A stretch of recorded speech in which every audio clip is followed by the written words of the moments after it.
ವೀಕ್ಷಕರೆಲ್ಲರಿಗೂ ನಮಸ್ಕಾರ. ಇವತ್ತಿನ ವಿಡಿಯೋದಲ್ಲಿ ಕೇಂದ್ರ ಸರ್ಕಾರ ಒಂದು ಹೊಸ ಅಪ್ಡೇಟ್ನ ಬಿಟ್ಟಿದ್ದಾರೆ ವೀಕ್ಷಕರೇ.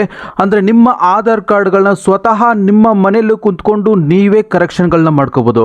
ಅಂತಂದ್ರೆ ನಿಮ್ಮ ಆಧಾರ್ ಕಾರ್ಡ್ನಲ್ಲಿರೋಂಥ ಮೊಬೈಲ್ ನಂಬರ್ ಕರೆಕ್ಷನ್ ಮಾಡ್ಕೋಬಹುದು, ಮತ್ತೆ ಇಮೇಲ್ ಐ ಡಿ ಕೂಡ ನೀವು ಚೇಂಜ್ ಮಾಡ್ಕೋಬಹುದು, ಮತ್ತೆ ಆಧಾರ್ನಲ್ಲಿ ನೇಮ್ ಏನಾದರೂ ಮಿಸ್ಮ್ಯಾಚ್ ಇತ್ತು, ನೇಮ್ ಕರೆಕ್ಷನ್ ಮಾಡ್ಕೋಬೇಕು ಅಂದ್ರೂ ಕೂಡ ನಿಮ್ಮ ಮೊಬೈಲಲ್ಲೇ ಕರೆಕ್ಷನ್ ಕೂಡ ಮಾಡ್ಕೋಬಹುದು, ಮತ್ತೆ ಅಡ್ರೆಸ್ ಕೂಡ ಕರೆಕ್ಷನ್ ಮಾಡ್ಕೋಬಹುದು ವೀಕ್ಷಕರೇ. ಈ 4 ಆಪ್ಷನ್ಗಳನ್ನು ನಿಮ್ಮ ಮೊಬೈಲ್ಗಳಲ್ಲಿ ನೀವೇ ಸ್ವತಃ ಮಾಡ್ಕೊಳ್ಳೋಕೆ ಈ ಕೇಂದ್ರ ಸರ್ಕಾರ ಅವಕಾಶ ಮಾಡಿರೋಂಥದ್ದು. ಅದು ಯಾವ ರೀತಿ ಅಪ್ಲೈ ಮಾಡಬೇಕು, ಯಾವ ರೀತಿ ವರ್ಕ್ ಆಗುತ್ತೆ ಅನ್ನೋದನ್ನ ಸಂಪೂರ್ಣವಾದ ಒಂದು ಮಾಹಿತಿಯನ್ನ ನಾನು ಈ ವಿಡಿಯೋದಲ್ಲಿ ನಿಮಗೆ ತಿಳಿಸ್ಕೊಡ್ತೀನಿ ವೀಕ್ಷಕರೇ. ಅಂದ್ರೆ ಕೇಂದ್ರ ಸರ್ಕಾರ ಈಗಾಗಲೇ ಒಂದು ಆ್ಯಪ್ ನ ಲಾಂಚ್ ಮಾಡಿದೆ. ಆ ಆ್ಯಪ್ ನಲ್ಲಿ ಯಾವ ರೀತಿ ವರ್ಕ್ ಮಾಡಬೇಕು, ಯಾವ ರೀತಿ ಕರೆಕ್ಷನ್ಗಳನ್ನ ಮಾಡ್ಕೋಬೇಕು ಅನ್ನೋದನ್ನ ಈ ವಿಡಿಯೋದಲ್ಲಿ ನಿಮಗೆ ತಿಳಿಸ್ಕೊಡ್ತೀನಿ ವೀಕ್ಷಕರೇ. ಅಂದ್ರೆ ನಮ್ಗೆ ಇದುವರೆಗೂ ಆಗ್ತಾ ಇದ್ದ ಪ್ರಾಬ್ಲಮ್ ಏನಂತಂದ್ರೆ, ಒಂದು ಆಧಾರ್ ಕಾರ್ಡ್ಗೆ ಏನಾದರೂ ಮೊಬೈಲ್ ನಂಬರ್ ಲಿಂಕೇ ಆಗದೆ ಇದ್ರೆ ಆ ಆಧಾರ್ ಕಾರ್ಡ್ಗಳನ್ನ ನಾವು ಡೌನ್ಲೋಡ್ ಮಾಡೋಕ್ಕೆ ಸಾಧ್ಯ ಆಗ್ತಿರ್ಲಿಲ್ಲ ವೀಕ್ಷಕರೇ.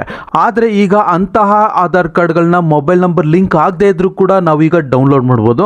ಅದು ಯಾವ ರೀತಿ ಅಂತ ಕೂಡ ನಿಮಗೆ ತಿಳಿಸ್ಕೊಡ್ತೀನಿ ವೀಕ್ಷಕರೇ. ಅದಕ್ಕೆ ನಿಮ್ಮ ಮೊಬೈಲ್ನಲ್ಲಿ ಇಲ್ಲಿ ಪ್ಲೇ ಸ್ಟೋರ್ ಓಪನ್ ಮಾಡಿಕೊಂಡು ಪ್ಲೇ ಸ್ಟೋರ್ನಲ್ಲಿ ಇಲ್ಲಿ ಸರ್ಚ್ ಆಪ್ಷನ್ ಇದೆ ನೋಡಿ, ಸರ್ಚ್ ಆಪ್ಷನ್ ಕ್ಲಿಕ್ ಮಾಡಿಕೊಂಡು ಆಧಾರ್ ಅಂತ ಟೈಪ್ ಮಾಡಿ ಇಲ್ಲಿ ಸರ್ಚ್ ಮಾಡಿ ವೀಕ್ಷಕರೇ. ಮೊದಲಿಗೆ ಕಾಣಿಸ್ತಾ ಇದೆ ನೋಡಿ ಆಧಾರ್ ಅಂತ ಒಂದು ಆ್ಯಪ್ ಇದೆ ನೋಡಿ. ಈ ಆ್ಯಪ್ನ ಇನ್ಸ್ಟಾಲ್ ಮಾಡ್ಕೋಬೇಕಾಗಿರುತ್ತೆ. ಇದಕ್ಕೂ ಮುಂಚೆ ಇದ್ದಿದ್ದ ಆ್ಯಪ್ ಅಂದರೆ ಎಂ ಆಧಾರ್ ಅಂತ, ಅಂದರೆ ಮೈ ಆಧಾರ್ ಅಂತ ಒಂದು ಆ್ಯಪ್ ಇತ್ತು. ಈ ಆ್ಯಪ್ ಮಾತ್ರ ಲಾಂಚ್ ಮಾಡಿದ್ರು. ಇದರಲ್ಲಿ ನಿಮ್ಮ ಆಧಾರ್ ಕಾರ್ಡ್ಗಳನ್ನ ಡೌನ್ಲೋಡ್ ಮಾಡ್ಕೋಬಹುದಿತ್ತು, ಅಂದ್ರೆ ಮೊಬೈಲ್ ನಂಬರ್ ಲಿಂಕ್ ಮಾಡಿ ಡೌನ್ಲೋಡ್ ಮಾಡೋ ಆಪ್ಷನ್ ಮಾತ್ರ ಇತ್ತು. ಮತ್ತೆ ಈಗ ಹೊಸದಾಗಿ ಲಾಂಚ್ ಆಗಿರೋಂಥದ್ದು ಈ ಆ್ಯಪ್ ವೀಕ್ಷಕರೇ, ಅಂದ್ರೆ ಆಧಾರ್ ಅಂತ ಇದೆ ನೋಡಿ. ಇದನ್ನ ನೀವೇನು ಮಾಡ್ಕೋಬೇಕಾಗುತ್ತೆ, ಇನ್ಸ್ಟಾಲ್ ಮಾಡ್ಕೋಬೇಕಾಗಿರುತ್ತೆ. ಇಲ್ಲಿ ಇನ್ಸ್ಟಾಲ್ ಅಂತ ನಾನು ಕ್ಲಿಕ್ ಮಾಡ್ತಾ ಇದ್ದೀನಿ. ಆ್ಯಪ್ ಇನ್ಸ್ಟಾಲ್ ಆಗ್ತಾ ಇದೆ. ಇಲ್ಲಿ ಇನ್ಸ್ಟಾಲ್ ಆದ್ಮೇಲೆ ನೀವೇನು ಮಾಡಬೇಕು ಅಂದ್ರೆ ಮತ್ತೆ ಇನ್ನೊಂದು ಆ್ಯಪ್ನ ಇನ್ಸ್ಟಾಲ್ ಮಾಡಬೇಕಾಗಿರುತ್ತೆ. ಮತ್ತೆ ಇಲ್ಲಿ ಸರ್ಚ್ ಆಪ್ಷನ್ ಅಲ್ಲಿ ಆಧಾರ್ ಫೇಸ್ ಆರ್ ಡಿ ಅಂತ ಟೈಪ್ ಮಾಡಿ ಇಲ್ಲಿ ನೋಡ್ತಾ ಇರ್ಬೋದು ಆಧಾರ್ ಫೇಸ್ ಆರ್ ಡಿ ಅಂತ ಇದೆ ನೋಡಿ. ಇದನ್ನ ಇನ್ಸ್ಟಾಲ್ ಮಾಡ್ಕೋಬೇಕಾಗಿರುತ್ತೆ. ಈ ಒಂದು ಆಧಾರ್ ಆ್ಯಪ್ ವರ್ಕ್ ಆಗಬೇಕಂದ್ರೆ ಈ ಆ್ಯಪ್ ಕೂಡ ನಿಮಗೆ ಸಪೋರ್ಟ್ ಆಗಬೇಕು ವೀಕ್ಷಕರೇ. ಅಂದ್ರೆ ಆಧಾರ್ ಫೇಸ್ ಆರ್ ಡಿ ಅಂತ ಈ ಆ್ಯಪ್ ಯಾವುದೇ ರೀತಿಯಾದಂಥ ನಿಮ್ಮ ಐಕಾನ್ಸ್ ನಲ್ಲಿ ಶೋ ಆಗಲ್ಲ. ಈ ಆಧಾರ್ ಫೇಸ್ ಆರ್ ಡಿ ಅಂತ ಆ್ಯಪ್ ಇದೆ ನೋಡಿ, ಈ ಆ್ಯಪ್ ನಿಮ್ಮ ಮೊಬೈಲಲ್ಲಿ ಶೋ ಆಗಲ್ಲ. ಇದು ಐಕಾನ್ಸ್ ನಲ್ಲಿ ಐಡ್ ಆಗಿರುತ್ತೆ ವೀಕ್ಷಕರೇ. ನಿಮಗೆ ಶೋ ಆಗೋಂಥದ್ದು ಇದು ಆಧಾರ್ ಅಂತ ಇದೆ ನೋಡಿ, ಇದು ಮಾತ್ರ. ಇಲ್ಲಿ ಏನು ಮಾಡಬೇಕಾಗುತ್ತೆ, ಓಪನ್ ಅಂತ ಕ್ಲಿಕ್ ಮಾಡ್ಕೊಳ್ಳಿ. ಓಪನ್ ಅಂತ ಕ್ಲಿಕ್ ಮಾಡ್ಕೊಂಡ್ಮೇಲೆ ಕೆಲವು ಸೆಟ್ಟಿಂಗ್ಸ್ ನಲ್ಲಿ ಅಲೋ ಮಾಡಬೇಕಾಗುತ್ತೆ. ಇಲ್ಲಿ ವೈಲ್ ಯೂಸಿಂಗ್ ದಿ ಆ್ಯಪ್ ಅಂತ ಇದ್ರೆ ಇದನ್ನ ಕ್ಲಿಕ್ ಮಾಡಿ. ಅದಾದ ನಂತರ ಅಲೋ ಅಂತ ಕ್ಲಿಕ್ ಮಾಡಿ, ಮತ್ತೆ ಅಲೋ ಅಂತ ಕ್ಲಿಕ್ ಮಾಡಿ, ಮತ್ತೆ ಅಲೋ ಅಂತ ಕ್ಲಿಕ್ ಮಾಡಿ ವೀಕ್ಷಕರೇ. ಅದಾದ ನಂತರ ಇಲ್ಲಿ ನೋಡ್ತಾ ಇರ್ಬೋದು ಈ ರೀತಿಯಾದ ಒಂದು ಇಂಟರ್ಫೇಸ್ ಓಪನ್ ಆಗುತ್ತೆ. ಇಲ್ಲಿ ಕೆಳಗಡೆ ಕಾಣಿಸ್ತಾ ಸ್ಕಿಪ್ ಇಂಟ್ರೊಡಕ್ಷನ್ ಅಂಡ್ ರಿಜಿಸ್ಟರ್ ಅಂತ ಇದೆ ನೋಡಿ, ಇದ್ರ ಮೇಲೆ ಕ್ಲಿಕ್ ಮಾಡಿ. ಅದಾದ ನಂತರ ನೆಕ್ಸ್ಟ್ ಇಲ್ಲಿ ನೋಡ್ತಾ ಇರ್ಬೋದು ಆಧಾರ್ ನಂಬರ್. ನಿಮ್ಮ ಹತ್ರ ಆಧಾರ್ ನಂಬರ್, ಯಾರ ಆಧಾರ್ ಕಾರ್ಡ್ ಡೌನ್ಲೋಡ್ ಮಾಡಬೇಕು, ಯಾರ ಆಧಾರ್ ಕಾರ್ಡ್ ನ ಕರೆಕ್ಷನ್ ಮಾಡಬೇಕು, ಅವರ ಒಂದು ಆಧಾರ್ ಕಾರ್ಡ್ ನಂಬರ್ ನಿಮ್ಮ ಹತ್ರ ಇರಬೇಕಾಗಿರುತ್ತೆ. ಅದಾದ ನಂತರ ಇಲ್ಲಿ ಫೇಸ್ ಅಥೆಂಟಿಕೇಶನ್ ಅಂತ ಇದೆ ನೋಡಿ, ಅಂದ್ರೆ ಯಾರ ಆಧಾರ್ ಕಾರ್ಡ್ ಗಳನ್ನ ಕರೆಕ್ಷನ್ ಮಾಡ್ತಾ ಇದ್ದೀರಾ ಅವರು ಕೂಡ ಅಲ್ಲೇ ಇರಬೇಕಾಗಿರುತ್ತೆ ವೀಕ್ಷಕರೇ. ಫೇಸ್ ಅಥೆಂಟಿಕೇಶನ್ ಅಂತ ಇರುತ್ತೆ ನೋಡಿ, ಅಂದ್ರೆ ಈ ಆಧಾರ್ ನಂಬರ್ ಹಾಕಿ ಅವರ ಫೇಸ್ ಕೂಡ ಇಲ್ಲಿ ಸ್ಕ್ಯಾನ್ ಮಾಡಬೇಕಾಗಿರುತ್ತೆ ವೀಕ್ಷಕರೇ. ಅದಾದ ನಂತರ I am ready with my Aadhaar ಅಂತ ಇದೆ ನೋಡಿ, ಇದನ್ನ ಕ್ಲಿಕ್ ಮಾಡಿ. ಇಲ್ಲಿ ಯಾರ ಒಂದು ಆಧಾರ್ ಕಾರ್ಡ್ ನಂಬರ್ನ ಕರೆಕ್ಷನ್ ಮಾಡ್ತಾ ಇದ್ದೀರಾ ಅವರ ಒಂದು ಆಧಾರ್ ಕಾರ್ಡ್ ನಂಬರ್ನ ಇಲ್ಲಿ ಎಂಟರ್ ಮಾಡಿ. ಅದಾದ ನಂತರ ಇಲ್ಲಿ ಕಂಟಿನ್ಯೂ ಅಂತಿದೆ ನೋಡಿ, ಕಂಟಿನ್ಯೂ ಕ್ಲಿಕ್ ಮಾಡಿ. ಇಲ್ಲಿ ಐ ಅಗ್ರಿ ಅಂತಿದೆ ನೋಡಿ, ಇದನ್ನ ಕ್ಲಿಕ್ ಮಾಡಿ. ಇಲ್ಲಿ ಪ್ರೊಸೀಡ್ ಅಂತ ಕ್ಲಿಕ್ ಮಾಡಿ. ಅದಾದ ನಂತರ ಈ ಆ್ಯಪ್ ಯೂಸ್ ಮಾಡ್ತಾರಂತ ಮೊಬೈಲಲ್ಲೂ ಒಂದು ಸಿಮ್ ಇರಲೇಬೇಕಾಗಿರುತ್ತೆ. ಆ ಸಿಮ್ಮು ಯಾವುದಾದ್ರೂ ಸರಿ, ಆದರೆ ಆ ಸಿಮ್ಮಲ್ಲಿ ರೀಚಾರ್ಜ್ ಇರಬೇಕಾಗಿರುತ್ತೆ. SMS ಸೆಂಡ್ ಆಗುತ್ತೆ ವೀಕ್ಷಕರೇ. SMS ಸೆಂಡ್ ಆದರೆ ಮಾತ್ರ ಆ್ಯಪ್ ಓಪನ್ ಆಗೋಂಥದ್ದು. ನಾನು ಯಾರ ಆಧಾರ್ ಕಾರ್ಡ್ ನಂಬರ್ನ ಕರೆಕ್ಷನ್ ಮಾಡ್ತಾ ಇದ್ದೀನಿ ಅದಕ್ಕೆ ರಿಜಿಸ್ಟರ್ ಆಗಿರೋಂಥ ಸಿಮ್ ಇದಲ್ಲ, ನಾನು ಬೇರೆ ಸಿಮ್ನ ಹಾಕಿ ಇದನ್ನು ಓಪನ್ ಮಾಡ್ತಾ ಇರೋಂಥದ್ದು. ಸಪೋಸ್ ನಿಮ್ಮ ರಿಜಿಸ್ಟರ್ ಆಗಿರೋಂಥ ಸಿಮ್ ಇದ್ರೂ ಕೂಡ ನೀವು ನೇಮ್ ಕರೆಕ್ಷನ್, ಅಡ್ರೆಸ್ ಕರೆಕ್ಷನ್ ಇಲ್ಲ ಬೇರೆ ಒಂದು ನಂಬರ್ ಕೂಡ ನೀವು ಚೇಂಜ್ ಮಾಡ್ಕೋಬೇಕು ಅಂದರೂ ಕೂಡ ರಿಜಿಸ್ಟರ್ ಆಗಿರೋ ಮೊಬೈಲಲ್ಲಿ ನೀವು ಆಪ್ರೇಟ್ ಕೂಡ ಮಾಡ್ಬೋದು. ನಾನು ಬೇರೆ ಒಂದು ಸಿಮ್ನಲ್ಲಿ ನಾನಿಲ್ಲಿ ಆಪ್ರೇಟ್ ಮಾಡ್ತಾ ಇರೋಂಥದ್ದು ವೀಕ್ಷಕರೇ. ಅದಾದ ನಂತರ ಇಲ್ಲಿ ಸೆಂಡ್ SMS ಅಂತಿದೆ ನೋಡಿ, ಸೆಂಡ್ SMS ಮೇಲೆ ಕ್ಲಿಕ್ ಮಾಡಿ. ಇಲ್ಲಿ ಸೆಂಡ್ ಅಂತಿದೆ ನೋಡಿ, ಸೆಂಡ್ನ ಕ್ಲಿಕ್ ಮಾಡಿ. ಆದರೆ ಒಂದು ವಿಚಾರ ತಿಳ್ಕೋಬೇಕು ವೀಕ್ಷಕರಿಗೆ, ಈ ನೀವು ಯೂಸ್ ಮಾಡ್ತಿರೋ ಸಿಮ್ಮಲ್ಲಿ ಕರೆನ್ಸಿ ಇರಲೇಬೇಕಾಗಿರುತ್ತೆ. ಕರೆನ್ಸಿ ಇಲ್ಲ ಅಂದರೆ ನೀವು ಯಾವುದೇ ರೀತಿಯಾದಂಥ SMS ಸೆಂಡ್ ಆಗಲ್ಲ. ಸೆಂಡ್ ಆಗದೆ ಇದ್ರೆ ಆ್ಯಪ್ ವರ್ಕ್ ಆಗಲ್ಲ ವೀಕ್ಷಕರೇ. ನೋಡ್ತಾ ಇರ್ಬೋದು ಇಲ್ಲಿ ಸೆಂಡಿಂಗ್ ವೆರಿಫಿಕೇಶನ್ SMS ಅಂತ ಅದು ಅಕ್ಸೆಪ್ಟ್ ಆಗಿರೋಂಥದ್ದು.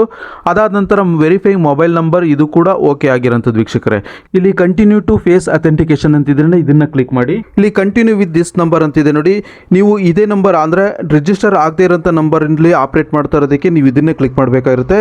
ಇಲ್ಲಿ ಯೂಸ್ ರಿಜಿಸ್ಟರ್ ನಂಬರ್ ಅಂತ ಇರುತ್ತೆ ನೋಡಿ, ಅಂದರೆ ನೀವು ಆಧಾರ್ ಕಾರ್ಡ್ಗೆ ರಿಜಿಸ್ಟರ್ ಆಗಿರೋ ನಂಬರಿಂದ ನೀವು ಏನಾದರೂ ಈ ಆ್ಯಪ್ನ ರನ್ ಮಾಡಬೇಕಂದ್ರೆ ಇದನ್ನ ಕ್ಲಿಕ್ ಮಾಡಿದ್ರೆ ಅದು ಬ್ಯಾಕ್ ಹೋಗುತ್ತೆ. ಮತ್ತೆ ನೀವು ಅದೇ ಆಧಾರ್ ಕಾರ್ಡ್ ಅಂದರೆ ಆಧಾರ್ ಕಾರ್ಡ್ಗೆ ರಿಜಿಸ್ಟರ್ ಆಗಿ ಅಂತ ಮೊಬೈಲ್ ನಂಬರ್ನ ಹಾಕಿನೇ ರನ್ ಮಾಡಬೇಕಾಗಿರುತ್ತೆ ವೀಕ್ಷಕರೇ. ಅದಕ್ಕೆ ನಾನೇನು ಮಾಡ್ತಾ ಇದ್ದೀನಿ, ಕಂಟಿನ್ಯೂ ವಿತ್ ದಿಸ್ ನಂಬರ್, ಅಂದರೆ ನಾನು ಬೇರೆ ಒಂದು ನಂಬರಿಂದ ಈ ಆಧಾರ್ ಕಾರ್ಡ್ನ ಕರೆಕ್ಷನ್ ಮಾಡ್ತಾ ಇರೋದ್ರಿಂದ ನಾನು ಕಂಟಿನ್ಯೂ ವಿತ್ ದಿಸ್ ನಂಬರ್ ಅಂತ ಕ್ಲಿಕ್ ಮಾಡ್ತಾ ಇದ್ದೀನಿ. ಅದಾದ ನಂತರ ಇಲ್ಲಿ ನೋಡ್ತಾ ಇರ್ಬೋದು ಇನಿಷಿಯೇಟ್ ಫೇಸ್ ಅಥೆಂಟಿಕೇಶನ್ ಅಂತಿದೆ ನೋಡಿ. ಈಗ ಇಲ್ಲೊಂದು ಇಮೇಜ್ ನೋಡ್ತಾ ಇರ್ಬೋದು ವೀಕ್ಷಕರೇ, ಯಾವುದೇ ರೀತಿಯಾದ ಒಂದು ಸ್ಪೆಕ್ಸ್ ಆಗಿರೋಗಿಲ್ಲ ಮತ್ತು ಲೈಟ್ ಬೆಳಕು ಕೂಡ ಮುಖಕ್ಕೆ ಬೀಳಬೇಕಾಗಿರುತ್ತೆ ವೀಕ್ಷಕರೇ. ಹಾಗೆ ಕಣ್ಣು ಮುಚ್ಚಿ ಕಣ್ಣು ತೆಗಿಬೇಕಾಗಿರುತ್ತೆ. ನಾನಿಲ್ಲಿ ಇನಿಷಿಯೇಟ್ ಫೇಸ್ ಅಥೆಂಟಿಕೇಶನ್ ಮೇಲೆ ಕ್ಲಿಕ್ ಮಾಡ್ತಾ ಇದ್ದೀನಿ.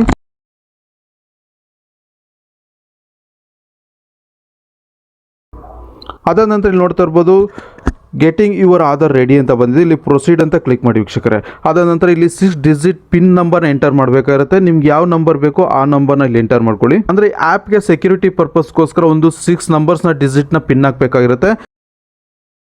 ಈಗ ನಾನು ಇಲ್ಲಿ ನೋಡ್ತಾ ಇರ್ಬೋದು ಸ್ಕಿಪ್ ಗೈಡ್ ಅಂತ ಇರುತ್ತೆ ನೋಡಿ, ಸ್ಕಿಪ್ ಗೈಡ್ನ ಕ್ಲಿಕ್ ಮಾಡ್ತಾ ಇದ್ದೀನಿ. ಈಗ ಇಲ್ಲಿ ನೋಡ್ತಾ ಇರ್ಬೋದು ವೀಕ್ಷಕರೇ, ಆಧಾರ್ ಕಾರ್ಡ್ಗೆ ಬೇರೆ ಒಂದು ನಂಬರಿಂದ SMS ಸೆಂಡ್ ಮಾಡಿ ಫೇಸ್ ಅಥೆಂಟಿಕೇಶನ್ ಮಾಡಿ ಈಗ ಆಧಾರ್ ಕಾರ್ಡ್ನ ಓಪನ್ ಮಾಡ್ಕೊಂಡಿರೋಂಥದ್ದು.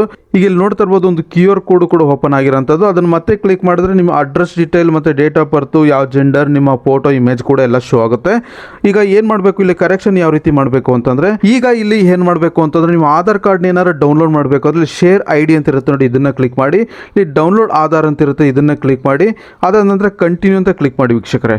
ಕಂಟಿನ್ಯೂ ಅಂತ ಕ್ಲಿಕ್ ಮಾಡಿದ್ರೆ ನಿಮ್ಮ ಆಧಾರ್ ಕಾರ್ಡ್ ಡೌನ್ಲೋಡ್ ಆಗಿ, ಈಗ ನಿಮ್ಮ ಆಧಾರ್ ಕಾರ್ಡ್ ಡೌನ್ಲೋಡ್ ಆಗಿರೋಂಥದ್ದು ವೀಕ್ಷಕರೇ. ಇಲ್ಲಿ ನೋಡ್ತಾ ಇರ್ಬೋದು, ನಾನು ಓಪನ್ ಮಾಡಿ ಕೂಡ ತೋರಿಸ್ತೀನಿ. ಈಗ ಇಲ್ಲಿ ನೋಡ್ತಾ ಇರ್ಬೋದು ವೀಕ್ಷಕರ, ಆಧಾರ್ ಕಾರ್ಡ್ ಡೌನ್ಲೋಡ್ ಆಗಿರೋಂಥದ್ದು.